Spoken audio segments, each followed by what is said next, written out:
কলিয়াবৰত নিশা ধুমুহাই প্ৰাণ ল'লে এজন যুৱকৰ। ধুমুহাত গছৰ ডাল ভাঙি কৰুণ মৃত্যুক সাৱটি ল'লে এজন যুৱকে। উলুৱনি আৰক্ষী থানাৰ সমীপত সংঘটিত হৈছে এই কৰুণ দুৰ্ঘটনাটি। ধুমুহাত গছৰ ডাল ভাঙি যুৱকজনৰ গাত পৰা ততাতৈয়াকৈ আহত যুৱকজনক সংকটজনক অৱস্থাতে কলিয়াবৰ মহকুমা অসামৰিক চিকিৎসালয়ত ভৰ্তি কৰোৱা হয় যদিও চিকিৎসকে মৃত বুলি ঘোষণা কৰে। মৃত যুৱকজনৰ নাম জীৱন বিশ্বাস। নিজ ঘৰৰ সমীপতে সংঘটিত হৈছিল এই কৰুণ দুৰ্ঘটনাটি। উলুৱনি আৰক্ষী ঘটনাস্থলীত উপস্থিত হৈ জীৱন বিশ্বাসৰ মৃতদেহ মৰণোত্তৰ পৰীক্ষাৰ বাবে নগাঁৱলৈ প্ৰেৰণ কৰে। এয়া আপোনালোকৰ মাজত কলিয়াবৰৰ পৰা অনুপ বৰাৰ সংবাদ RK লাইভ যোৰহাট। আপুনি কওকচোন কি হৈছিল ঘটনাটো? গছ যোনটো কাটি আছিলে সেইটো গছ পৰা নাই, বেলেগ গছ আহি মূৰত পৰিছে। কি নাম আছিল? জীৱন বিশ্বাস। ঘৰ ক'ত আছিল?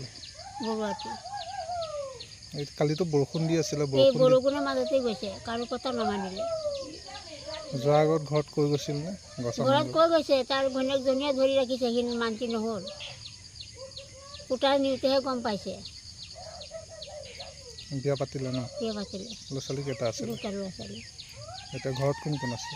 ঘৰত এতিয়া দুজনী বোৱাৰী আছে, মাক আছে। তেওঁলোকতো তিনিটা ল'ৰা আছিল বুলি গম পাইছিলোঁ। তিনিটা দুটা গুচাইছেই, ল'ৰা এতিয়া এটাও নাই।